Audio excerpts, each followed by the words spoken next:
era pintor. ¿Y su padre también? A lo mejor tu tatarabuelo pintaba cuevas.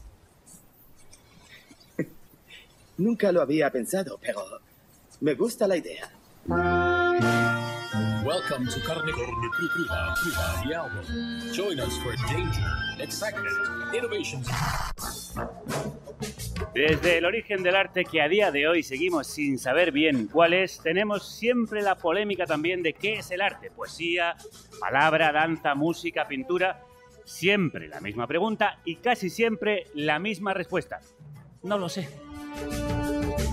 Lo que sí parece claro es que los seres humanos necesitamos tanto lo orgánico como lo artificial y por eso lo creamos.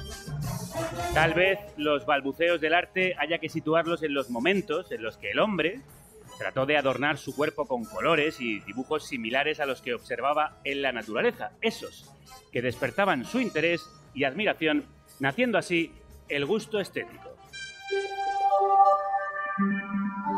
Desde las cavernas y a lo largo de la historia, el arte ha evolucionado considerablemente pasando por distintas facetas hasta el siglo XX, en el que sufre las transformaciones más notables, llegando a la desintegración de las formas y a la más completa abstracción, relacionándose con el mundo primitivo, con los orígenes del arte. Todas las manifestaciones artísticas actuales son posibles gracias a que hace varios miles de años, en unas primitivas cavernas, el primer ser inteligente descubriría accidentalmente unas huellas dejadas por sus miembros y empezaría a funcionar el sentido estético que todos llevamos dentro. El primitivismo en el arte. Carmen Moreno Sáez. Uka shaka, uka, uka, uka shaka, uka, uka, uka shaka, uka, uka, uka shaka, uka, uka. I can't stop this feeling. Somos de los que pensamos que es fundamental revisar el pasado para comprender nuestro presente y poder construir el futuro.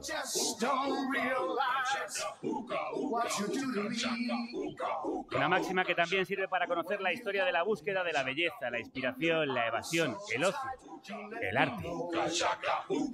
Y eso es lo que vamos a hacer hoy. Empezar por el principio para entender el final, aunque esto no ha acabado.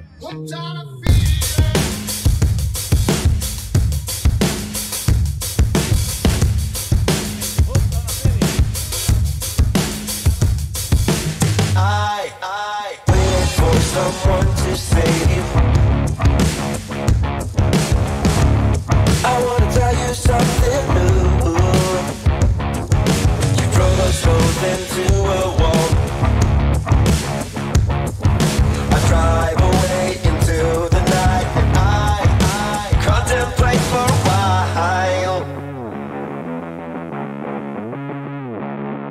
Don't you think for the people the best if I back my stuff and leave sooner than this? Don't you think for the people the best if I back my stuff and leave sooner than this? Don't you wish I would have been someone else? I wanna feel your gap without making a mess at you. Won't you tell me something new? I wanna tell you something new.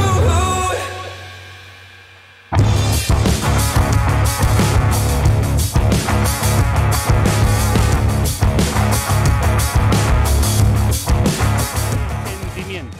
El de que será otro gran año para el arte en carne cruda en la República Independiente de la Radio, de la mano de alguien a quien estoy deseando presentaros y con la que hemos quedado aquí, en la galería, para hacer un poco el mono y el gorila, el Junca Chaca.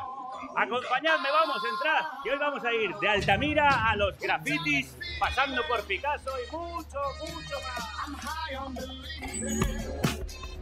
Estás entrando en La Galería.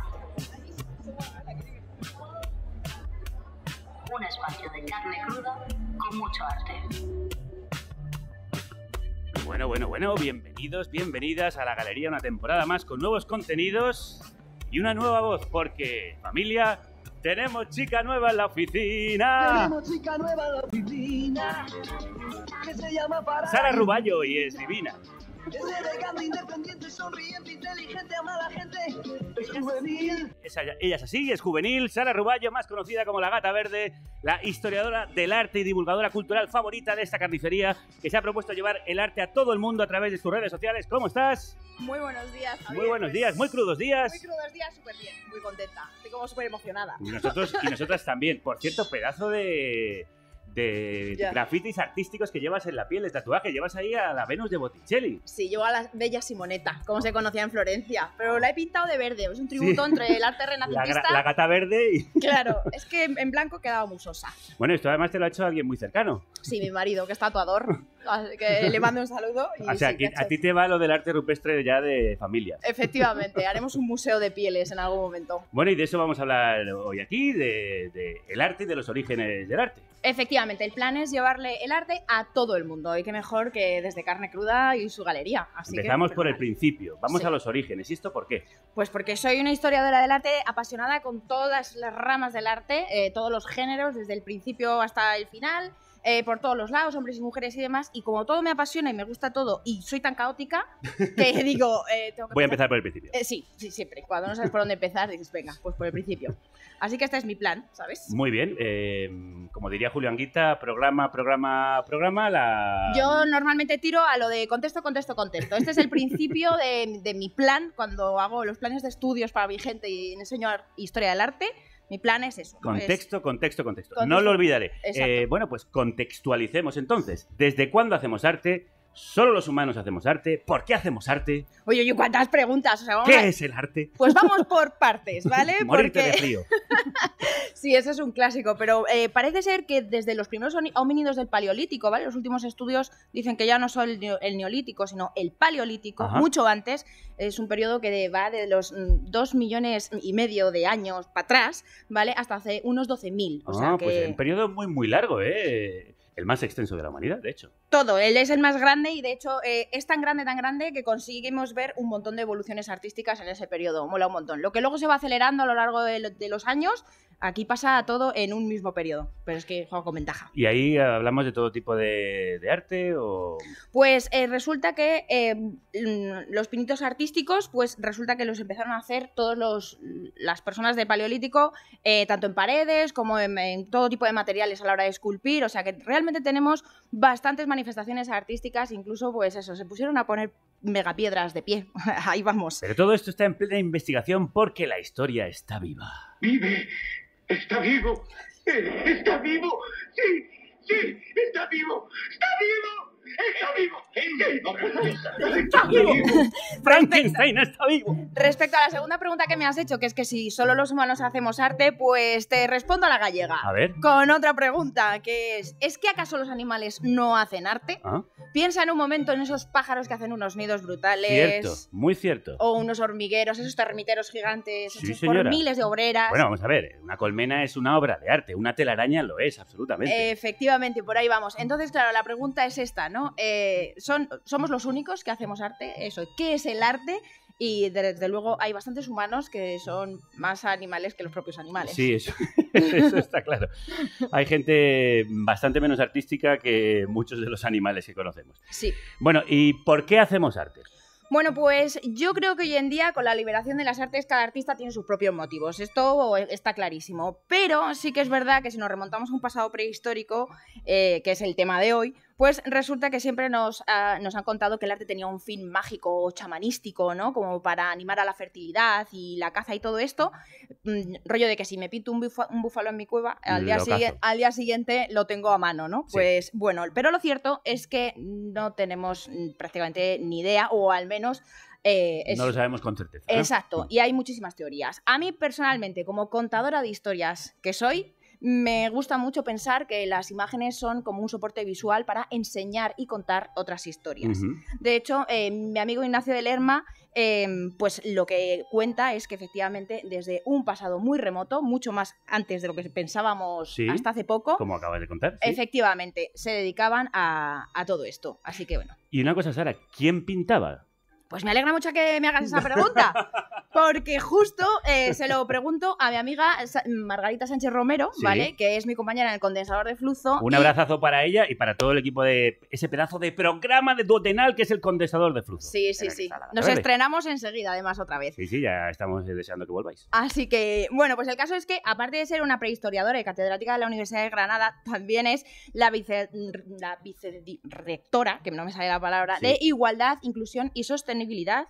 Ah, claro, aquí también la conocemos porque es una de las impulsoras de Past Women, la plataforma de historiadoras que lucha contra las medias verdades que nos enseñaron sobre las mujeres en la historia y que ha estado aquí con nuestras amadérrimas herstóricas. Tenemos que entender que en el arte rupestre aparecen representados individuos manifiestamente masculinos, otros indiscutiblemente femeninos y otros sin atribución sexual intencional clara, lo que nos habla de la participación no solo desde la autoría, como hemos visto, sino también desde lo representado de todos los miembros de la comunidad en esas estrategias de aprendizaje, de socialización y de transmisión simbólica de la identidad que suponen las representaciones rupestres. Para entender todo esto de la representación simbólica, me dio un ejemplo muy claro. Podemos poner el ejemplo de las manifestaciones rupestres ligadas al Chinambali, el rito de paso de las niñas chewa en Zambia y en Malawi. Esas representaciones rupestres realizadas y usadas por mujeres suponen el soporte visual junto con canciones, bailes y música que consigue transmitir conocimientos y normas a las niñas en ese paso a la adultez. ¡Ay, qué bonito! Bueno, y hablando de arte y prehistoria, no podemos dejar de hablar de nuestra cueva más famosa, aquí, en suelo nacional, en suelo patrio. Buf, es que vaya descubrimiento más brutal Brutal. y de vital importancia para la historia de la humanidad, algo que desafió y puso todo patas para arriba. Esas pinturas tienen 10.000 años, quizá más. Nunca he visto nada igual. Eso es incluso anterior a Adán y Eva. ¿Cómo es posible? Es posible que estuviéramos equivocados. El hallazgo de Altamira, que removió los cimientos de lo que nos habían contado y que llevó a las conciencias más conservadoras a negar las evidencias de que su Dios no existía, resistiéndose a corregir sus creencias, pues lógicamente aquellas pinturas fueron creadas mucho antes que Adán y Eva. Tenía que poner a los Disidentes. Monty Por favor, Python. los Monty siempre, para cualquier cosa. Venga, no la cuento. Vale, vienen para todo, ¿no? Sí. Vale, pues el caso es que realmente la que liaron Modesto, Marcelino y María, ¿vale? Fue muy fuerte, porque es que el lado de las pinturas que descubrieron evidenciaban la existencia de humanos que encima pintaban muy bien antes de los que se nombraban en el Antiguo Testamento. Oye, una cosa, que has dicho tú Modesto, Marcelino y María, como si todo el mundo supiera quiénes son Modesto, Marcelino y María. Son el trío de la M. Pues a ver, Modesto descubrió la cueva, se lo dijo a Marcelino, que tenía interés por toda la arqueología, y fue con su hija María, de 8 años, a meterse en la cueva a investigar. Y fue María la que descubrió, como se metió por unas grutillas, descubrió las pinturas y le dijo a su padre la famosa frase de "Mira, papá, bueyes". Qué fuerte, esta historia Sí. no la sabía. Qué buena. Sí, buenísima. pues muy guay, muy guay. Bueno, ¿por dónde íbamos? Que me he perdido yo. Bueno, El caso es que este hallazgo no solo desmontaba esta idea del cristianismo, ¿no? Claro. Sino que además también desmontaba la teoría de todos estos señores del siglo XIX que estaban construyendo la historia y que se habían dejado lo que no les interesaba fuera. Ah, claro. Pues Que aquellos monos trogloditas no podían haber pintado semejante belleza. efectivamente, esto es lo que ¿Qué es pasa. eso de que está Chita ahí haciendo ese Claro. pedazo de búfalo? Les ponía todo patas para arriba, entonces no les Claro. cuadraba esa historia que Marcelino contaba, y de hecho no se le atribuyó la vericidad de las pinturas hasta años después de su muerte. Al principio pensaron que se lo Sí, había sí, hecho él. que se lo había hecho un colega. Sí, no se Que lo tengo creyeron. un colega grafitero que me ha pintado la cueva. Esa es la historia. Entonces, Qué bueno, fuerte. claro, pensamos que es una de las primeras grandes obras pictóricas de toda la humanidad y que también es una de las más ricas. No es casualidad que la llamen la Capilla Sixtina del arte rupestre o barriendo para casa. La Capilla Sixtina sería Altamira del Renacimiento. Eso es. Vamos a darle la vuelta a las cosas. De hecho, nuestro amigui Pablo Picasso Me pues suena. dijo en su día, desde Altamira todo es decadencia. Es que Pablo sí que sabía. Oye, pero una cosa, si los oyentes no pueden ahora buscar por ahí en sus teléfonos y contemplar los detalles de esa Capilla Sixtina prehistórica, ¿cómo se la describirías tú? Pues que todos los problemas sean esos. Tengo aquí la herramienta perfecta. El radiovisor. Observa lo que escuchas. Da Vinci Botticelli, el radiovisor. El Bosco Caravaggio, Rubens y Tiziano, el Greco y Velázquez. Con pedazo de sintonía de las Bistecs. Gracias. Me viene al pelo. Bueno, pues Ya estamos dentro de Altamira. Efectivamente, pues a 2 kilómetros de la cueva medieval, de la ciudad medieval de Santillana del Mar, a unos 10 del mar Cantábrico, nos adentramos en la cueva de Altamira, una cavidad de roca natural de unos 270 metros de longitud dividida en 3 zonas. Entramos por un pequeño vestíbulo que nos da una gran sala de 18 metros de largo con pequeñas ramificaciones que llegan hasta 270 metros. Hola. Tras descender un poco por el vestíbulo, nos adentramos en la gran sala de los polícromos, que al iluminar sus techos y paredes podemos ver sus alucinantes decoraciones con los ciclos pictóricos artísticos más extraordinarios e importantes de la prehistoria. No, sí, ya veo. Son pinturas y grabados de distintas escuelas, estilos y épocas realizados a lo largo de miles de años directamente sobre el techo y las paredes con pigmentos naturales y vegetales de los colores ocres, marrones, amarillos y negros mezclados con aglutinantes como la grasa animal. La pintura fue aplicada directamente con los dedos, con algún utensilio a modo de pincel o soplando la pintura con un aerógrafo a modo de efecto Venturi. ¿Perdón? ¿Que utilizaban ya aerógrafo ahí? Es una maravilla. Con 2 pequeños huecos ¿Sí? se coloca uno así en perpendicular, el de abajo, el que está en vertical, se mete en un cuenco con pintura muy diluida. Ajá. Y por la caña soplas y el efecto Venturi hace el resto. ¿El efecto Venturi quién era? Pues no lo tengo claro, pero es el que... Se le llama así. Lo fuerte es que lo descubrieron antes que yo o tú. Así que era muy... No, lo fuerte es que nos creemos modernérrimos. Sí. Y el aerógrafo ya existía en el 30.000 antes de Cristo. Toma ya. Bueno, pues con esto, sobre todo lo que hicieron fueron los negativos de las manos y además representaciones bellísimas de animales que parecían flotar plácidamente de manera independiente por la cúpula de la galería central de la sala de los polícromos. Sí, ya veo. Como puedes observar, hay bisontes, caballos, ciervos, jabalíes, mamuts y renos de un sorprendente realismo que fueron pintados aprovechando el relieve natural de la piedra para darles aún más volumen a sus figuras y parecen encajar todos como un puzzle perfecto entre arte y naturaleza. Me encanta cuando pones esta voz de autoría. Has visto, ¿eh? De sensualidad. Favor, qué erótico festivo está siendo esto de Altamira. Estoy intentando ser una guía turística. Te está quedando muy bien. Gracias. Sigue. Pero entre toda la belleza animal encontramos sorpresivas figuras antropomórficas y diversos símbolos geométricos e incluso las huellas de manos humanas que habíamos visto con el aerógrafo. La destreza técnica con la que fueron aplicadas las pinturas y el extraordinario conocimiento anatómico de los animales, el uso preciso del volumen, la proporción, la perspectiva y la abstracción simbólica. Está muy bien hecho. Exacto. Parece un espacio que encapsula el arte en el tiempo. ¡Wow! En fin, es que estoy fascinado con lo que acabas de describir, con lo que estamos viendo, con lo que estamos sintiendo. Ya tengo esas pinturas rupestres en mi mente. Ahora quiero saber, ¿qué significado tienen o qué representan realmente? Pues para esto lo mejor que nos lo cuente Carmen de las Heras, subdirectora del Museo Nacional del Centro de Investigación de Altamira, que además es responsable del Departamento de Investigación y Conservación. Si es que tienes una solución para todo. Salgamos de la cueva, Sara, vamos. Vamos para afuera. Carmen de las Heras, crudos días. Carmen, hola, ¿estás ahí? Sí, hola, buenos días. Que estabas en la cueva y no te conseguíamos sacar. ¿Qué tal estás? Muy bien. Muy buenos días. De hablar con vosotros. Igualmente. Muy buenos crudos días, Carmen. Días. La fama de Altamira es mundial, pero mucha gente no sabe por qué. ¿Puedes contarnos por qué es tan importante? Bueno, Altamira, la verdad es que desde su mismo descubrimiento ha generado fascinación. Altamira siempre ha provocado que todo el mundo esté pendiente de nuestra cueva y de lo que sucede en ella. Digamos que la historia del descubrimiento del arte pues es muy reciente en comparación con la gran antigüedad de las pinturas. Si estamos hablando de un arte de 40.000 años, resulta que se descubrió a finales del siglo XIX y fue en Altamira. Y eso fue, digamos, el gran descubrimiento. El descubrimiento completo del arte rupestre pasó en Altamira por primera vez en el mundo.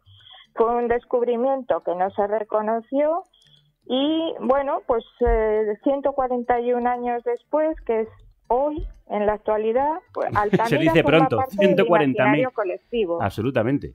140.000 años, has dicho. No, no, 140 es que años. Nos movemos en unas cifras vale. que son un poco difíciles de asimilar. El arte rupestre tiene unos 40.000 años de antigüedad, lo que conocemos ahora, porque esto, pues va cambiando. Y desde que se descubrió la cueva hasta hoy han pasado 141 años, porque Altamira se descubrió en 1880 y fue el primer lugar del mundo donde se detectó la existencia del arte de la prehistoria. Ajá. Y de todo el repertorio artístico, entre los distintos animales, símbolos y figuras antropomórficas que nos acaba de describir muy bien Sara, ¿sabemos cuál es el significado? ¿Qué función tenían? No. Realmente nosotros hoy en día no podemos describir el significado que tenían estas pinturas. Tengamos en cuenta no solo que son 40.000 años de realización plástica, sino que tenemos toda Europa llena de representaciones artísticas. Es imposible saber si a lo largo de todo este espacio, de todo este tiempo, han significado lo mismo, ¿no? Entonces, a lo largo de estos últimos 100 años, pues han hecho muchas teorías tratando de explicar el significado del arte. Se ha hablado del totemismo, se ha hablado de la magia simpática, se ha hablado del arte por el arte, del chamanismo, pero verdaderamente en la actualidad ninguna de estas teorías se mantiene. Digamos que son teorías que tienen una carga subjetiva muy grande y que a nosotros nos gusta buscar siempre la objetividad y realmente no podemos decir qué significaban todas estas pinturas y grabados. Carmen, ¿lo que se ha encontrado en el resto de Europa era parecido o es parecido a lo que hay en Altamira? El arte de la prehistoria tiene un común hilo conductor general para toda Europa y es que se representan animales, no representan personas, no representan paisajes, no se representa un árbol o el sol o la luna, no hay nada fuera de animales representado en el arte rupestre. Cuando aparecen los seres humanos, que son muy escasos, ni siquiera son seres humanos, es decir, estos artistas no dieron a la persona, a ellos mismos, no les dieron el carácter magnífico que dieron a sus pinturas. Cuando aparecen los seres humanos son pues siempre marginales, siempre como si fueran, digamos, caricaturas de sí mismos, pero el tratamiento que se hace a la figura humana no tiene nada que ver con la magnificencia que dan a los animales. ¿Y tú crees que eso significa que para ellos los animales podrían ser sagrados? Sí, los animales para ellos eran el centro de su cosmovisión, aunque no podamos saber exactamente lo que eran. Quiero decir, tenemos un bisonte, que es un icono para nosotros, el bisonte. Pero aparte de la figura de un bisonte, de un animal parado o revolcándose, ¿qué significa ese bisonte? Es decir, tenemos detrás de esa representación un mundo interpretativo, un mundo de creencias posiblemente que no conocemos. Oye, Carmen, ¿y las investigaciones que lleváis en curso últimamente, nos puedes contar algunas novedades? La verdad es que se desarrolla un interesante programa de investigación, bueno, en dos sentidos, tanto para investigar el arte, que digamos que es una de las líneas, como en el sentido de la conservación de la cueva, que sería la siguiente línea. En cuanto al arte, bueno, pues estamos trabajando con muchas limitaciones, porque nosotros mismos también tenemos muchas dificultades para acceder a la cueva y tenemos que guardar unos turnos de trabajo muy estrictos y muy reducidos. Aún así estamos trabajando en la documentación del arte. Estamos intentando hacer un inventario completo de todas las figuras. Es muy complicado porque aparecen solapadas unas con otras y tenemos que recurrir a técnicas fotográficas muy complejas. Estamos trabajando también en elementos de arqueología, en estudios de ADN, en fin, muchas facetas. En ese sentido, están abiertas. ¿Cómo se data una pintura rupestre? Pues para datar una pintura rupestre hay varios sistemas. Si la pintura tiene carbón, ¿sí?, por ejemplo, negro, pues podemos negro, utilizar el carbono 14. Ajá. Entonces eso es un método que se aplica de forma habitual para intentar datar pinturas, digamos, que sean de color negro, para que nos entendamos. Sí. Sin embargo, luego con las pinturas que son rojas o los grabados que no tienen carbón, utilizamos otro método que es el uranio torio. Y este se basa en una pequeña muestra que se toma de costras calcíticas que estén en relación directa con la pintura, con el grabado, y de ahí obtenemos una fecha. En fin, es una técnica bastante compleja. Oye, Carmen, y por último, ya nombrar la neocueva, porque la gente no sé si sabe que obviamente a la cueva original no se puede acceder, pero... por conservación, supongo, por preservación del entorno, eso es, ¿no? Nuestro propio aliento y respiración ya puede destrozarlas. Estas pinturas. Así que construyeron una neocueva. ¿Tú te sabes eso? No. Pues tienen una réplica exacta que se llama la neocueva y que es exacta y está al lado de la cueva original. Y es la que se puede visitar. Pues sí. Bueno, Carmen, muchísimas gracias. Espera un momento. Vale, que yo quería preguntar una cosa, una última. ¿Por qué crees que todo el arte rupestre que se ha encontrado en todo el mundo... ¿Por qué se ha encontrado arte rupestre en todas partes del mundo? Bueno, el arte rupestre es una expresión plástica, una expresión simbólica que acompaña a los seres humanos. Es decir, a medida que los humanos modernos se han ido colonizando el mundo, se han ido expandiendo por todos los continentes, han llevado consigo la creatividad. Somos creativos por naturaleza, entonces, ¿no? Somos creativos por naturaleza, sí. Carmen de las Heras, subdirectora del Museo Nacional y Centro de Investigación de Altamira, ha sido un placer enorme, de verdad, escucharte. Muchísimas gracias. Muchísimas gracias. Muchísimas gracias. Un abrazo. La idea es eternamente nueva. Cae la noche y nos seguimos juntando a bailar en la cueva. Bailar, bailar, bailar, bailar. Bailar, bailar, bailar, bailar. Pues con Jorge Drexler estamos bailando en la cueva. No estar en, sino ser. Y me bailan preguntas en la cabeza, Sara. Normal. Entiendo que el arte prehistórico es el origen de todo, pero a unos les influyó más que a otros, ¿no? Sí, o sea, además de alguna manera somos como muy cíclicos o fractales, como últimamente me gusta decir, según mi amigo Traité. Y además antes has dicho que Picasso decía que desde Altamira todo es decadencia. Sí. Pero en vanguardistas como él y en otros hay mucha influencia de lo primitivo de aquella época. Mucha, demasiada, de hecho. O sea, de hecho la gente alucina el vínculo tan estrechísimo que existe entre la pintura de vanguardias y el arte prehistórico. Sí, por ejemplo, bueno, y el arte que se llama primitivo, los primitivistas como Gauguin, por ejemplo. O el mismo cubismo, el futurismo, todas beben del mismo lado. Bueno, las famosas señoritas Avignon dicen que son una copia también de las máscaras africanas, ¿no? Exacto. Pero es que luego tenemos, por ejemplo, el desnudo bajando una escalera de Duchamp, es como un filaje de estos de dibujos animados, ¿vale? Y es exactamente igual que los caballos de la cueva de Chabert, en Francia. Vaya. Son como movimiento, los animales en movimiento. Pues es muy interesante. Me encantaría saber mucho más de todo esto. Pues venga, pues te he traído hoy un invitado maravilloso, ¿vale? Es que lo tengo, vamos, al pelo. Es Francisco Jarauta. Hombre, el gran Francisco Jarauta. Hombre, el gran Paco Jarauta. En fin, y es catedrático de filosofía en la Universidad de Murcia, que ha realizado estudios en historia del arte y filosofía en las universidades de Valencia, Roma, Berlín o París. Ahí es nada, centrándose en la historia de las ideas, la filosofía de la cultura y la estética y la teoría del arte. O sea, tenía que haber aparecido aquí José Luis Moreno haciendo la presentación, porque con semejante currículum... O sea, tremendo. Además, ha coordinado la revista De Altamira a Picasso, o sea, que más al pelo no te puede venir. No, efectivamente. ¿Vale? Que es de un viaje desde las formas más primitivas del arte hasta las expresiones artísticas contemporáneas y participa en la exposición Picasso Íbero, que explora la influencia del arte íbero en la pintura del malagueño. Estamos hablando de uno de los más grandes expertos, si no el más grande experto mundial en Pablo Picasso. Francisco Jarauta, crudos días.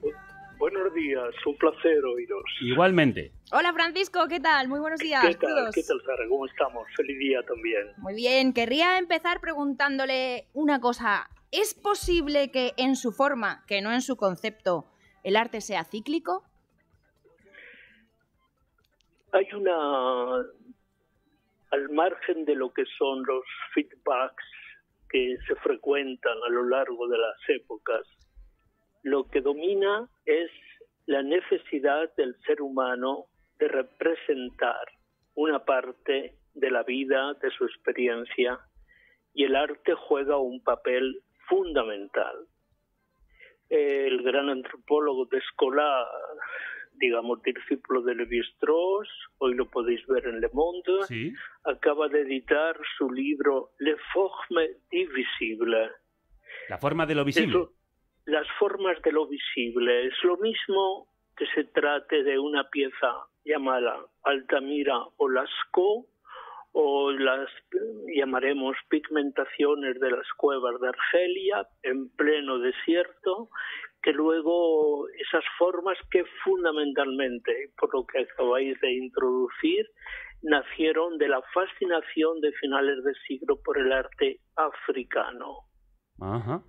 Y Cuando se crea el Museo Musée de l'Homme, el Museo del Hombre en el Trocadero, allí aparecen todos los modos posibles de la representación artística, totémica, ritual, aquellos que estaban asociados a la salud, integraban la comunidad, aquello que da una fascinación absoluta. Picasso es un deudor directo de ellos. Pero si visitabas, por ejemplo, los salones, vamos a poner los extremos, desde el gran Marchand como Kahnweiler, o llegábamos al más exquisito de los coleccionistas de extraños seres, que era Breton, Sí. todo está protegido por las obras africanas. Ajá. Se decía aquello cuando estaba en el Bateau Lavoir, Picasso, se decía aquella cuestión, oye tú, ¿has estado en el apartamento de Apollinaire? Sí. Y todos decían, yo no. El otro decía, sí. Se clasificaban ellos entre los que habían visitado Apollinaire y los que no. ¿Y ¿Por qué había? ¿Qué ¿Qué había había? Eso en el es. apartamento de Apollinaire junto a la típica colección, sus libros, la poesía simbolista, etcétera, etcétera? La gran pintura de los años 5, 6 y 7 aparecen en el centro como el habitante de la casa, unos tótems africanos impresionantes. Ajá. El que construye el salto y que legitima esa asociación tan directa y tan efectiva fue fundamentalmente Apollinaire. Ah. Y tú mismo has citado, y esto es muy interesante, la revelación aparece cuando a principios de los 90 llega a París Gauguin, regresa Gauguin de Tahití, y entre sus piezas se trae una famosa escultura que es tahitiana, y cuando se hace la recepción de Tahití en el Salón Literario de Mallarmé, Sí. allí en la Gironde, entronizan el Ovirí, que a partir de ahí se convierte en el tótem protector de todos los grandes poetas de finales del siglo. Wow. Y claro, eso entra con una legitimidad. Hoy está en la colección del Orsay, pero el africanismo, eso que tú mismo has dicho muy correctamente, el primitivismo, fascina absolutamente a lo que había sido ya una primera, digamos, ya fatiga impresionista. El 6 muere Cézanne. Digamos, la muerte de Cézanne marca un antes y un después. Siempre que se le hacía una pregunta difícil a Picasso, que siempre decía, Cézanne es el responsable de todo, esas preguntas hacételas a Cézanne ya había muerto. Pero estaban todos como atrapados por ese primitivismo, que es un gusto que continúa a algo que dominó el siglo XIX. El XIX es el siglo de los grandes arqueólogos. Sí. Evans descubre Knossos, Schliemann descubre Troya, los franceses llegan al palacio de Nínive, de Asurbanipal, van descubriendo todo. Y la fascinación era también el mundo antiguo, pero ahora se da un salto en el tiempo y ese salto te lleva a lo que aparecerá como la fascinación por el arte africano. El arte africano está en la base.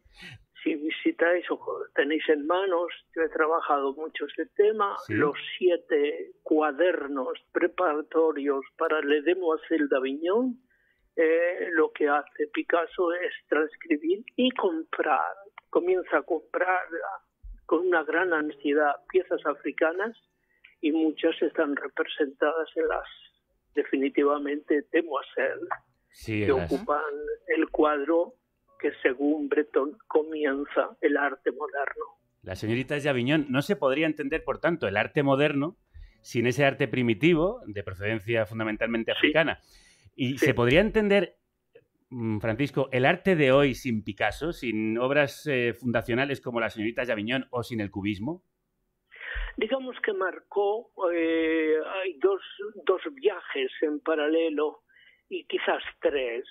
Digamos, en aquel momento los llamaremos dioscoros de la situación eran fundamentalmente Matisse y Picasso, dos mundos a la límite un poco contrapuestos.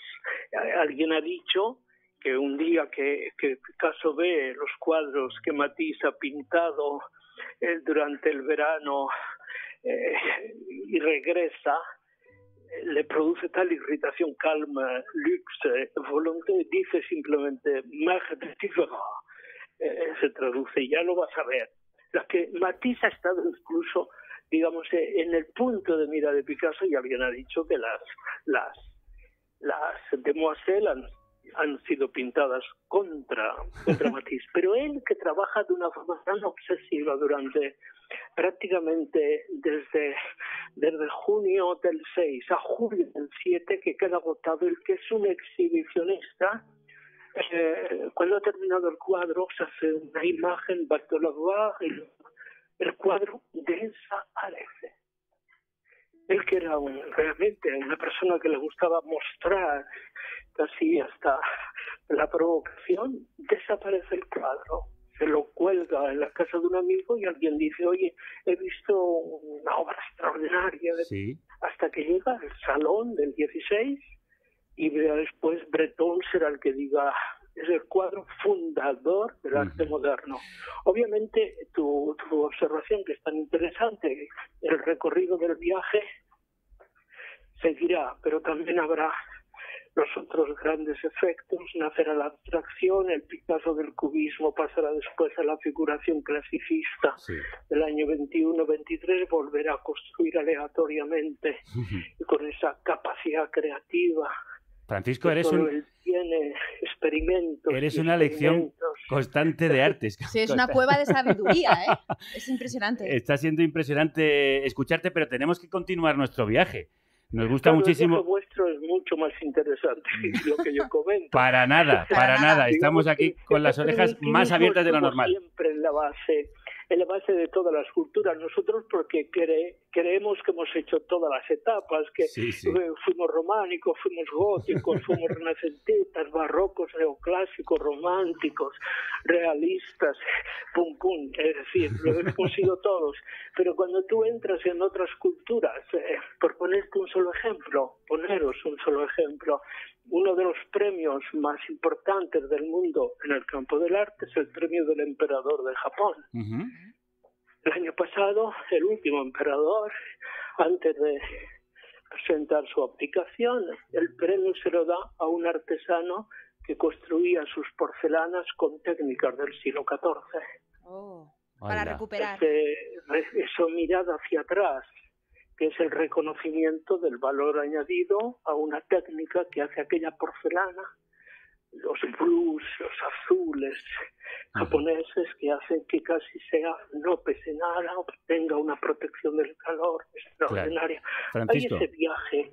Hoy el eclecticismo contemporáneo, estuvieron los expresionistas alemanes, que volvieron también a plantear el valor del primitivismo, y el surrealismo creó el ágora para todos los posibles fantasmas. Allí estaban los fantasmas africanos, pero venían los fantasmas mexicanos, aparecían aquel otro del arte que había quedado de alguna forma descartado del canon occidental. Francisco, tenemos que conseguir seguir el viaje. Ha sido un apasionante trayecto el que hemos recorrido contigo y te emplazamos para una nueva conversación más adelante. Un abrazo muy fuerte.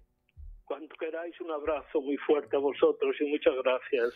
Y salimos de la cueva de Francisco Jarauta, donde hemos aprendido tanto, prácticamente la historia del arte la ha resumido en estos minutos. Sí. Y hablando de cuevas, en este programa tenemos una. ¡A la Pazcueva, vamos! Preparados para una experiencia atómica en un mundo loco. ¡Preparados! ¡Vamos allá!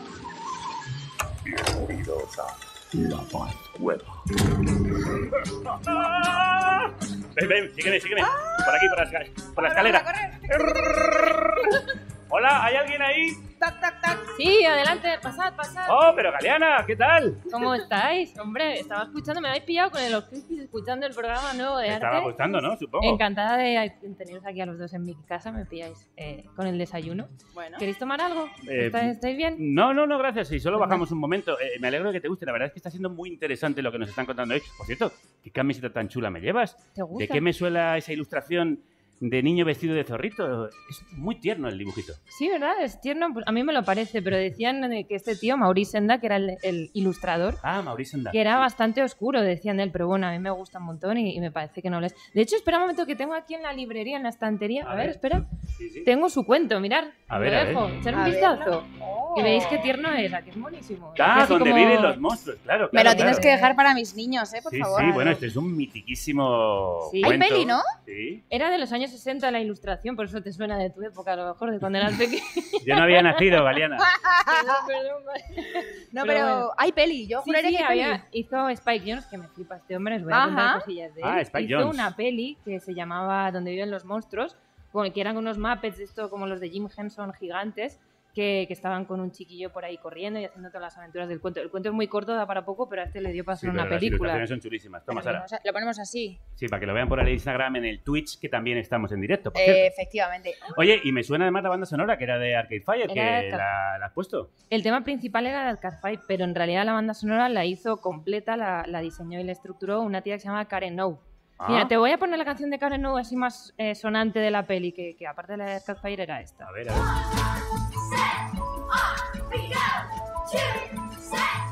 suena? Sí, además me gusta mucho la Con que hace esta mujer. Con mucho chiquillo, así mucho como... chiquillo en el coro. Karen O. Muy bien. Una época en la que estaba muy de moda cantar con chiquillos también, es verdad. Como el grupo de Ryan Gosling, que también cantaba con niños. Sí, esta gente se ve que explotaban los famosos a los niños en esa época, porque todos los grupos tenían nenes ahí cantando. Pues esta mujer, Karen O, cantaba en otro grupo, en realidad, que te sonará más, que se llama Ya Ya Jazz, os voy a poner el temazo que era muy guay, que era bastante bailongo, y lo vais a flipar el cambio radical que hizo de Karen O a Ya Ya Jazz. Bueno, al revés, de Ya Ya Jazz. Eso sí me suena. ¿Te acordáis de esto? Sí. Bailongo, ¿eh? Pero escúchame, tienes el tocadiscos que da fuego, ¿eh? No, me encanta. O sea, lo tiene a tope. Tienes de todo. En mi casa hay de todo. ¡Qué maravilla! Sí, esto sonaba cuando se podía bailar antes en las pistas, no como ahora que no... ¿Y esta chica hizo más bandas sonoras? Hizo también la banda sonora de Her, que también es otra peli. Me encantó. Sí. La protagonizada por Joaquín Phoenix. Sí. Hecho polvo por dejarlo con su pareja, que se empieza a enamorar de la voz de una inteligencia artificial que, por cierto, en la versión original es la voz de Scarlett Johansson. Es que así cualquiera se enamora. Tiene una voz esta mujer que... De hecho, hay una escena de la peli de Her que Joaquín Phoenix toca el ukelele ahí todo bonito y su voz, la que se enamora de la inteligencia artificial, que es Scarlett Johansson, canta una canción. Mira, la voy a poner también. Que... Vale, echa fuego. Vaya tocadiscos. Mira qué voz. Rota, pero potente. Esta es Scarlett, ¿no? Scarlett. La compone Karen O, pero canta Scarlett. Ay, Scarlett. Nos encanta Scarlett. ¿Cómo es? No hace nada mal esta muchacha, no tiene nada feo. No, la verdad es que no. Pero como dicen mis amigos, tiene durezas en los codos. Bueno, de hecho, el primer disco, Scarlett tiene un disco también y lo hizo con Tom Waits, ni más ni menos, que también es la hostia. Bueno, pues volviendo a Spike Jonze, os voy a contar un salseillo, que es que Spike Jonze estuvo casado con la directora Sofía Coppola, que hizo el Her porque contaba en esta película cómo fue de dolorosa su ruptura con ella. Pobrecita. Pero es que 10 años antes Sofía Coppola nada más romper con él hizo Lost in Translation. ¿Os acordáis? Sí, Película tan guay. Ah, vale, él estuvo 10 años macerando el dolor. Sí, pero era la Ella lo hizo. respuesta. Era o la sea, él respuesta. hizo la respuesta a Lost in Translation que la hizo ella, Sofía Coppola, para... ¿Os acordáis en Lost in Translation que Scarlett está ahí como, ay, mi marido, mi pareja no me hace ni puto caso, no sé qué? Sí. Pues era un poco de, Spike, no me hacías ni puto caso. Y entonces él le respondió con 10 años después. Yo me iba a ir por la de María Antonieta. Y claro, me acabo de dar cuenta que entonces Francis Ford Coppola era el suegro de Spike Jonze. Y todo quedaba en familia. Incluso el cuñado le ayudaba también a hacer videoclips, porque este hombre también hacía videoclips. Ah, bueno. Estaba todo quedado en familia, en Hollywood están todos ahí muy entrelazados. Pues bueno, por otro lado os voy a contar otra curiosidad, que como yo soy muy fan de Spike Jonze, no sé cómo, no me preguntéis, yo un día aparecí en el estreno de Donde viven los monstruos en Madrid. ¿Ah, sí? Con el director Spike Jonze Qué y suerte. con Max, que es el prota del niño. Bueno, en realidad abrí una puerta y aparecí en el teatro detrás de un telón y ahí estaba Spike Jonze. ¿En serio? ¿Te colaste en su camerino? Yo no diría me colé, pero sí. Bueno, conociendo a la Trappist, que es como llamamos a Paz en el equipo. Sí, un poco. Sí, y aparecí en el estreno y vi la peli, me dieron palomitas y chuches y una corona y todo de Max y vi la peli con la corona rodeada de niños. Yo sobre todo de Muy Spike guay. Jonze soy súper fan de como ser John Malkovich, que me parece un peliculón. Y hace muy poco vi El ladrón de orquídeas y ya te decía el otro día que no te moló mucho, ¿no? Me pareció Ya. un poco ya un disparate de Charlie Kaufman, que Ya. se le ha ido un poco la pinza. Pero bueno, no es de mis favoritas. Bueno, son todos pelis de la hostia, originales, las recomiendo a todo el mundo que las vea. Hablando bien y pronto. Sí, a mí la de John A mí me Malkovich encanta. también me moló bastante. Bueno, eso es una flipada. Todos son flipadas. La verdad es que lo Sí. suyo es lo original y lo transgresor. Oye, y si tiene un librillo y todo, ¿no? Bueno, espérate, claro, que no se ha dejado, que te va aquí en la estantería de una Claro. colección de... Que estoy aquí viendo el Tienes un DVD montón de de la cosas, película maja. y veo que tiene un librillo de la película. Sacadlo. Aquí Sí, este, sí, ¿no? sí. Claro, es que es un DVD... Dame más, que seguro que tienes más cosas. Bueno, es que Cuento, Spike cuento. Jonze además tiene algunos vídeos musicales súper famosos. Claro, es que él por lo que mola es porque hace vídeos musicales y... Bueno, por muchas cosas. Bueno, ya, pero empezó haciendo vídeos musicales y vídeos de skate. Y estos DVDs, que son una colección ¿Vídeos de que skate has tengo- dicho? Sí, él es que... Bueno, ahora os cuento. Espera, primero, The Work of Directors... Que se me hace bola Ya, toda la espérate, información. déjame. The Work of Directors de esta colección, mira, tengo más. Tengo otro de ¿Ves? Michel Gondry. Son trabajos de directores que hablan de sus trabajos más transgresores, más originales, fuera del cine, en plan videoclips, videoskate. Y entonces este tío, Spike Jonze, de verdad lo que era al principio era un director de vídeos de monopatín, porque él es socio de la marca de skate Girl, una marca de skate de la que hacía los vídeos. Mira, os voy a poner otro vídeo. ¿Ah? Otro vídeo Esto que es vais no parar, a pero flipar. qué locura es. Un vídeo suyo. Variado informativo. Me va a estallar la cabeza. Un vídeo suyo que se llama Invisible Birds, que lo hizo para la marca Girls. Esto lo hizo Spike Jonze, ¿no? Esto lo hizo él. Y como veis, lo flipante, A ver el vídeo. lo flipante del vídeo es que no se ven. Pero vamos a ver, están patinando sobre el aire. Eso es. Le ¿Cómo? hizo el skate un croma verde, por digital lo quitó. Ostras, como... Pero es muy loco esto, míralos, que se están flotando en el Pero aire. McFly, ¿no? Es McFly, es Marty McFly. Es Marty McFly Está en Regreso al volando. Futuro. Pero lo que pasa es que no se ve la tabla. Es un Claro. poco Marty, pero sin tabla, que es lo flipante. Entonces, él empezó este vídeo es de hace 18 años, no lo perdáis. Empezó haciendo vídeos de monopatín porque era socio de esta marca y luego ya se metió a hacer estos videoclips de Breeders, Teenage Fan Club, Sonic Youth. Oye, me gusta la música. Sí, Todos hombre. grupazos que flipas. Y lo que tema, suena... esto es John es que es un Frusciante. temazo. Eso te iba a decir, esto es de John Frusciante, que lo descubrí aquí, que no lo conocía, que él es el guitarrista de los Red Hot Chili Peppers. Una cosita, ¿cómo hizo lo de los monopatines invisibles? Pues eso, el monopatín verde y Croma luego verde. un Ah, croma, verde, y todo luego esto. lo quitas. Ah, vale, es vale. una cosa lo más sencilla, pero en esa Me época... lo tengo que tapar, ¿eh? Ya, ya, De ya, vez ya, en ya. cuando, para que no se me pierda el brazo cuando hago Porque pruebas. Así Claro, en la es tele. real, es real, es real. Claro, pero hace 18 años, o sea, la gente no jugaba Bueno, tanto con el bueno, rollo bueno, verde. bueno. Esto era Qué esto era pasada brutal. este viaje a Trae la cosas Pascueva. Sí, pues nada, otro día os venís a la cueva y os enseño más cositas. Pero de todas formas, espera, Javier, antes de irte te Sí. voy a dejar esta peli, que es la última que ha hecho Spike Jonze, Ajá. que es la de los Beastie Boys, que aún no la has visto. No, no la he visto. La estrenaron el año pasado y Con es un lo fan que yo soy. documental y la hizo, de hecho, Spike Jonze con uno de los Beastie Boys, la escribieron y la hicieron en un teatro y la tienes que ver y el próximo día me la traes. Vale. A la cueva. Pues Maravilla. me llevo un montón de El próximo cosas. día- Sí, yo quiero volver, yo Sí, quiero volver. los Os dejo todo. Sí, sí. o sea, Pero luego te lo devolvemos, Donde ¿no? viven Sí. los monstruos. Tenéis que Sí. volver. La película basada en los dibujos de Maurice De Sendak. Maurice Sendak. El monopatín volador. El monopatín volador. De Spike Jonze. De Con Spike Red Hot Jonze. Chili Peppers. Con los Red Hot Chili Peppers, la banda sonora de John Frusciante. En fin, Vale. hemos aprendido un montón, pero nos tenemos que ir. Sí, nos lo llevamos y se lo devolvemos. Mi padre dice que solamente hay dos Sí, tipos de sí, tontos. sí, no sí, es por sí, nada. El que presta libros y cosas y el que, las pongo el devuelve. nombre. Le pongo el nombre. Bueno, Paz, que nos vamos yendo. Hasta luego, hasta luego. Nada, una cosa, espera, antes de iros, ¿sabéis qué le decía Bob Marley a su jardinero? No. Reggae. Ah. Adiós, chicos. Vaya chistazo, ¿no? Por cierto, antes de irnos, Espera, sí, es verdad. una antes de que me vaya, recomendación claro. en tu ciudad, En mi ciudad, en Valencia. En Valencia. Ahora que la llama se prendió, se ilumina la historia y ya sabemos qué pasó. El Centre del Carme Cultura Contemporánea de Valencia presenta a Amalia Ullman, joven artista que ha hecho de las redes sociales su campo de batalla. Nos siguen porque nos quieren joder, apuntan a la cara, no nos quieren ver crecer. En su nueva performance ofrece una caricatura de sí misma como mujer de éxito, tiburona en los negocios, siempre en la oficina. No nos podrían vencer, por eso nos encierran y nos matan como ayer. Fauna de las Cuatro Torres, desde el 17 de septiembre en el Centre del Carme Cultura Contemporánea de Valencia.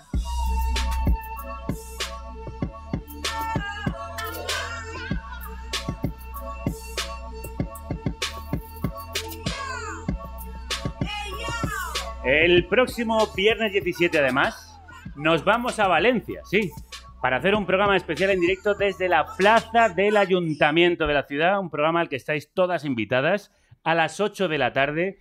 Hablaremos con el alcalde de Valencia sobre movilidad y también con vecinos y asociaciones. Y la música la pondrán en directo presentando el disco que van a sacar próximamente, Mafalda, ni más ni menos. ¡Adiós, Paz! ¡Nos vamos de tu cueva! ¡Hasta luego, Paz! ¡Hasta luego!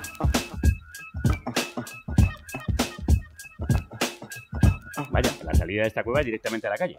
Y justo está plagada de grafitis. Sara, una última pregunta. Hemos hecho un recorrido increíble. Como estaban diciendo en el Instagram, hemos ido desde Altamira hasta Spike Jonze. Que como mola, ¿no? Cómo mola. Pero aún podemos ir más lejos. Sí. No Sí, hay ningún- una última pregunta. ¿Los grafitis son nuestras pinturas rupestres, no? Pues bueno, hay quien piensa que no tienen nada que ver, ¿Ah? pero desde mi punto de vista yo creo que sí que tienen muchas cosas en relación. Como hemos contado todo lo que sabemos, hemos podido aventurar sobre el porqué de todo este arte primitivo. Parece que vamos a hablar ahora con un especialista de arte urbano. ¿Qué te parece? Y a ver que nos cuente un poco esta relación. Que tienes de todo en la cartera. Me ¿Has encanta. visto? ¿Quién ¿Te das es? cuenta? Pues tenemos a nuestro queridísimo Javier Abarca. Crudos días, Javier. Hola, buenas. Muy buenas, Javier. Bueno, ya ha estado aquí alguna vez, Javier, porque es uno de los grandes expertos mundiales y nacionales en el tema del graffiti. Hemos empezado el programa intentando averiguar cuál es el origen del arte y por qué los seres humanos lo hacemos. Y entre otras muchas cosas hemos descubierto que todos los miembros del clan pintaban, porque se han estudiado las huellas de las manos y pertenecen a hombres, mujeres, niños y hasta bebés. ¿Crees que en el graffiti también se da esa necesidad de pintar por un sentido de pertenencia a un clan, a una comunidad, a un lugar? Pues en general habría que decir que sí, porque el graffiti de toda la vida, las inscripciones que ha habido siempre históricamente, pues son una forma de cultura y como tal es una manera que tiene la gente de estar con el resto de la gente y comunicarse y hacer piña. ¿También dirías entonces que la pulsión que lleva a dibujar también tiene que ver con marcar el territorio y contar la cultura o la comunidad en la que uno vive? En el caso del graffiti contemporáneo, la cultura esta que salió de Nueva York, esta cosa de pertenecer a una tribu y tal está más presente aún, ¿no? Es una subcultura, como llamaban antes, una tribu urbana, ¿verdad? Es un mundillo en el que te metes, haces piña, haces amigos y en gran medida consiste en pertenecer a ese grupo, pero bueno, como casi cualquier actividad humana.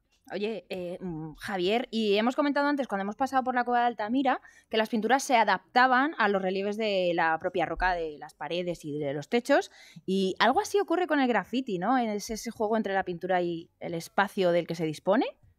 Exacto, sí, esa es además la clave para entender el graffiti, porque no se trata de lo que escribe, sino de dónde aparece esa escritura, cuándo aparece, cómo y por qué aparece. Y esto con los grafitis de históricos, pero sobre todo con la cultura contemporánea del graffiti, esta que vemos a diario en todas las ciudades, que no es tanto pintura, es sobre todo un juego de estrategia, un juego de exploración. La escritura es casi una excusa para salir a la ciudad, tocar la ciudad, conocer sus rincones, sus secretos, va de eso. Y de alguna forma también apropiarse de ella, ¿no, Javier? Recuperarla Relativamente. incluso.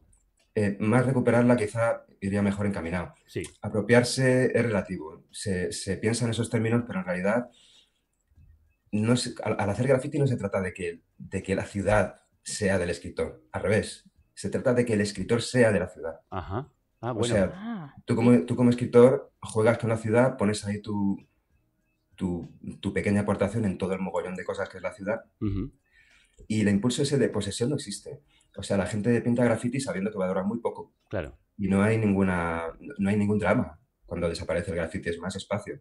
O sea, lo de la posesión es una percepción muy falsa. Sí, sí. Es efímero, es verdad, pero es cierto que también se ha institucionalizado el graffiti y hay sitios donde ya la propia ciudad dispone espacios para que el graffiti permanezca. Bueno, entonces ya estamos hablando de arte urbano, ¿no? Ahí ya estamos hablando de street art. Bueno, depende del término, del sentido que queramos dar a ese otro término, que también es muy escurridizo. Vale. Con estos términos, la única manera es ponerse de acuerdo en cada conversación respecto de qué te refieres con cada término. De verdad que es así. Y no tiene nada de malo, ¿eh? Está bien. Simplemente son cosas distintas, en tu opinión, lo que es el graffiti y lo que son los murales urbanos que vemos. La clave del graffiti está en que es extraoficial, es no oficial, viene de abajo, con todo lo que se implica. Claro. Y los murales, sean de estilo arte urbano o sean de toda la vida, es el poder hablando al pueblo, es arquitectura, es urbanismo, es publicidad. Hemos visto que Altamira puede considerarse como la primera gran cueva del graffiti prehistórico. ¿Nueva York es la Altamira del graffiti moderno? No.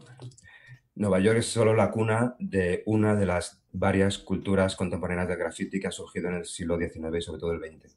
Es decir, lo que pasa es que la cultura es la más prominente y es la que se ha extendido a todo el mundo, pero es solo una más. Entonces, Javier, estamos de acuerdo de que el arte, tanto en graffiti o en pinturas rupestres, al final sale de alguna manera por todo el mundo a la vez y sin necesidad de haber tenido conexiones, ¿no? A ver, las dos cosas. O sea, graffiti ha hecho todo el mundo siempre, nos dicen los historiadores. En todas las clases sociales, en todas las épocas y lugares en las que ha habido escritura, parece que siempre ha habido. Y en todos los contextos. Y luego, las culturas contemporáneas del graffiti que han surgido en estas últimas décadas, de las cuales la más importante es el graffiti neoyorquino, pues han surgido a lo largo del mundo, alrededor del mundo. Sobre todo han sido culturas locales, como fue la de Nueva York durante muchos años. Se entendía como una cultura necesariamente local. Lo que pasa es que con el tiempo, pues para sorpresa de todos, en realidad, se exportó al mundo entero. Entonces, esto es una cosa de todo el mundo de toda la vida. O sea, culturalmente el graffiti lo ha hecho todo el mundo siempre. Culturas reconocibles que surgen del graffiti y toman forma con sus propios códigos y toman forma como cultura, también han surgido en muy diversas partes del mundo. Y además, la cultura neoyorquina, que es la más prominente, se ha extendido a todo el mundo de una manera que no ha hecho ninguna otra forma de arte jamás en la historia. De alguna forma ha colonizado el planeta en la era de la globalización. Javier Abarca, artista, investigador y docente especializado en graffiti y arte urbano. Como siempre, muchísimas gracias. Muchísimas gracias, Javier. Gracias a vosotros. Un abrazo.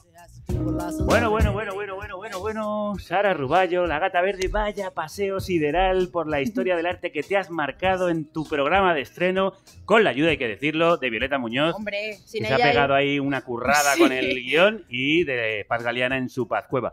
Muchísimas gracias. Pues gracias a vosotros y vosotras por querer contar conmigo en esta loca aventura. No sé si lo has disfrutado tanto como yo. Yo me lo he pasado teta, la verdad. Yo creo que también, y los oyentes en las redes, tanto en el Twitch como en el Instagram, en Instagram ya, y en Spreaker, lo están gozando. ¿Sí o qué? Lo están gozando. Y para gozar, bueno, te despido. Venga, hasta vale. dentro de un mes. Maravilla. A ver si se pasa rápido, que tengo muchas ganas de volver a verte. Igualmente. Y despido la semana con el proyecto artístico, escénico, poético, musical de Abraham Boba, el cantante y letrista de León Benavente, que el próximo viernes 17 a las 8:30 de la tarde estará en el Casino Alianza del Poblenou en Barcelona, presentando esta puesta en escena de su libro de poemas titulado... Esto no es una canción, es la llamada a la acción, otra nueva ola hipnosis a través del teléfono.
vivía este momento. Santiago Alba, crudos días.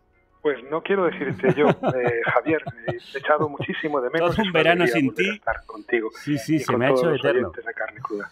Ay, bueno, ¿de qué vamos a hablar hoy para este regreso? Pues mira, yo hace un par de días escuchaba una intervención de una afgana, Sara Karimi, nacida en 1983 y que hasta el 15 de agosto era la directora del Instituto de Cinematografía de Kabul. Y en esas declaraciones, en Venecia, ante los periodistas, pues interpeló, digamos, a Europa y a los occidentales, advirtiendo de los peligros de la retirada de Estados Unidos de Afganistán y del poder talibán, diciendo, imaginad un país sin artistas, ¿no? Y me hacía esta pregunta, claro, de que en realidad es tan importante, ¿son tan importantes los artistas?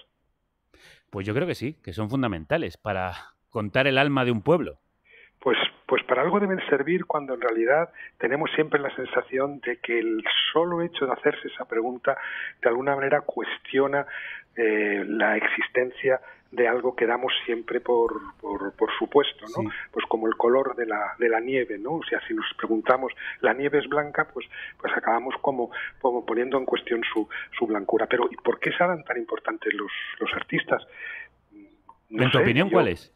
Creo que conviene, ya que no podemos explicar realmente qué es el arte, por lo menos reflexionar sobre ese misterio, sobre los efectos que tiene, que son siempre inconmensurables. Y yo diría que hay tres motivos por el cual los artistas son absolutamente indispensables. Yo diría que mucho más que la comida, que es solamente necesaria.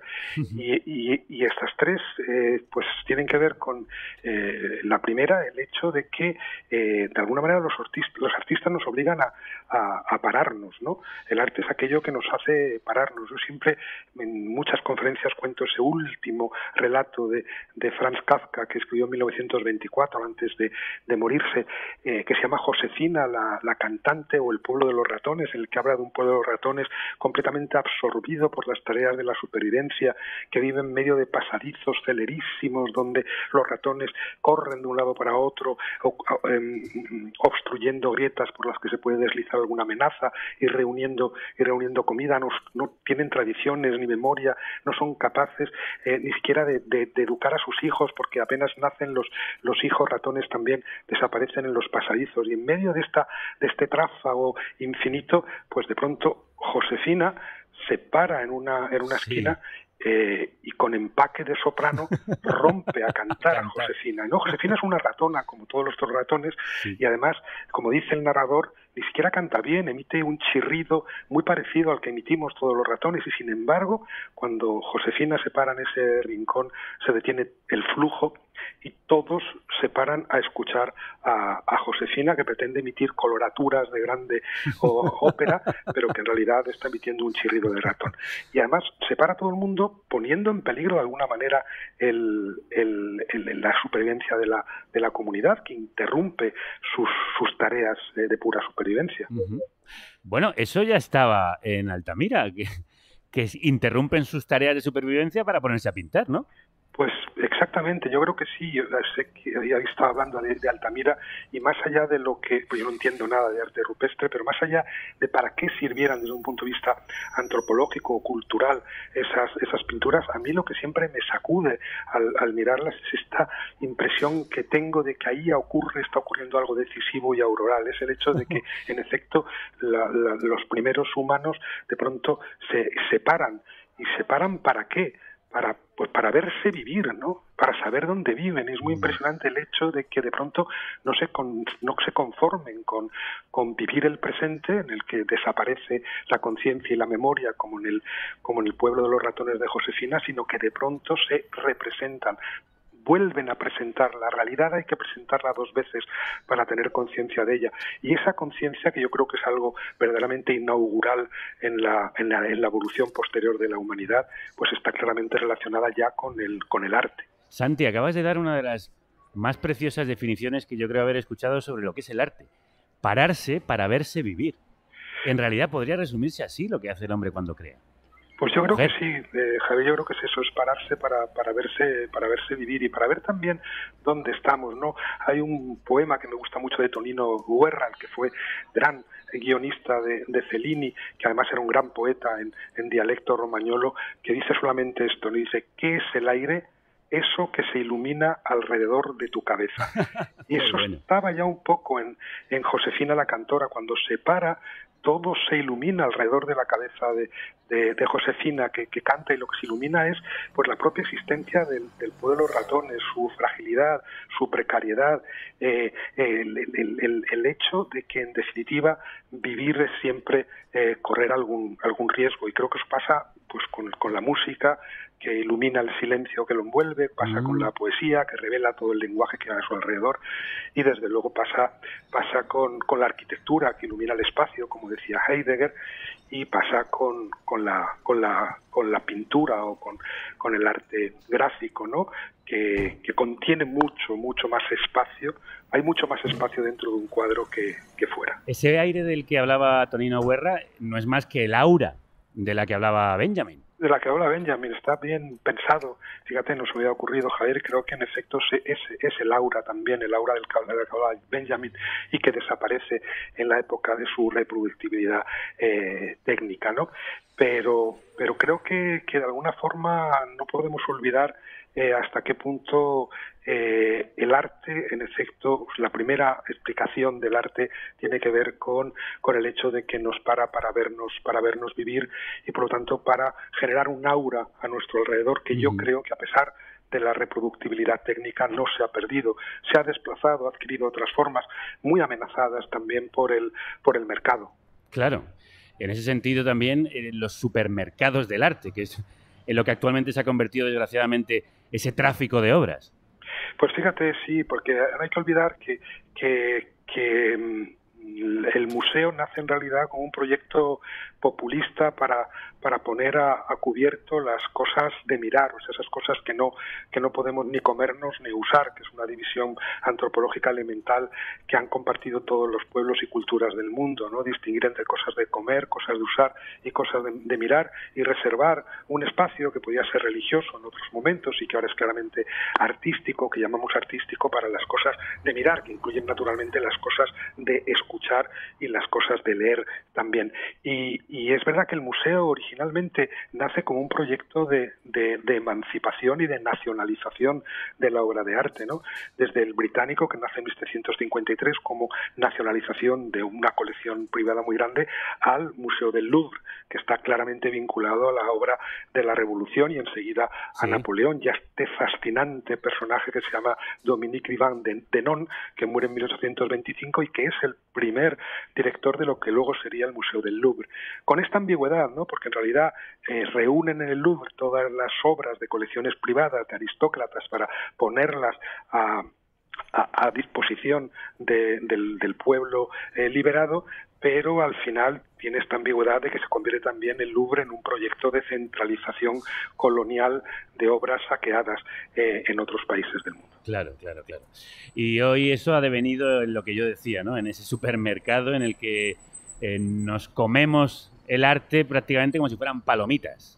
Pues así es. Yo creo que en efecto ha habido toda una lucha contra el museo, muy bien intencionada desde las vanguardias del siglo XX, que pretendía de alguna manera también democratizar el arte, sacarlo a la calle, y hoy hemos conseguido que no haya tampoco una diferencia entre el arte callejero y el arte museístico, ¿no? Hasta el punto de que nos comemos por igual las obras, los grafitis de Banksy o de mi queridísimo y admirado amigo Steve, el grafitero valenciano, pues como nos podemos comer a Velázquez o a Mondrian, ¿no? Oye, y has empezado diciendo que el arte puede servir para eso, para pararnos y vernos vivir. ¿Tiene, tú crees, alguna otra función? Pues sí, inseparable de esta, pues para ponernos en peligro, como se ven de pronto en peligro el pueblo de los ratones cuando se para a cantar Josefina la Cantora, ¿no? Es un lugar reservado para correr riesgos, para experimentar, para ir más lejos, para fijar nuevos límites o nuevas reglas, porque yo creo que uno de los grandes errores de una vanguardia permanente que ha sido finalmente absorbida en el mercado ha sido esta, de creer que el arte lo que tenía que hacer era suspender o cuestionar todas las reglas, no. Aquí hay que recordar lo que decía Wagner en Los maestros cantores de Nuremberg, ¿no? Decía, cread vuestras propias reglas, pero seguidlas. Yo creo que no hay ningún artista que rompa con todas las reglas, crea nuevas reglas, ¿no? Música, pues no sé, el camarón no rompe con el patrimonio tradicional del flamenco, pero desde luego sí que renueva las reglas del flamenco, y así en todos los otros campos. Entonces yo creo que sirve para que corramos riesgos. No debemos correr riesgo si somos mujeres en las calles volviendo a casa, no debemos correr el riesgo de que nos desahucien, no debemos correr el riesgo de que en una guerra nos bombardeen nuestra casa, pero sí debemos correr todos los riesgos posibles en una obra de arte. Absolutamente. ¿Y alguna otra utilidad? Pues la última, que es fundamental, yo creo también, inseparable de estas, es que nos permite conservar uno de los más grandes logros civilizacionales que están inscritos ya en ese momento auroral de Altamira, que es la diferencia entre la ficción y la realidad. Si todo es ficción, nada es ficción, y si todo es realidad, todo es ficción, y por lo tanto distinguir entre el lugar de la presentación y el lugar de la representación es una gran conquista civilizacional que hay que proteger, porque además la única manera de intervenir en la realidad es desde ese otro orden de existencia que llamamos ficción. ¿Y eso qué significa? ¿Eso a dónde nos lleva? Pues eso nos lleva a que si no distinguimos entre ficción y realidad, volvemos de algún modo a un mundo muy primitivo, a un mundo que yo llamaría totalitario, ¿no? Que es esta incapacidad para distinguir entre diferentes órdenes de existencia que van siempre acompañados, fíjate Javier, de la voluntad omnívora de intervenir en todos ellos, ¿no? Casi siempre con el objetivo bien intencionado de proteger algo frágil y sagrado. Y no hay nada frágil y sagrado.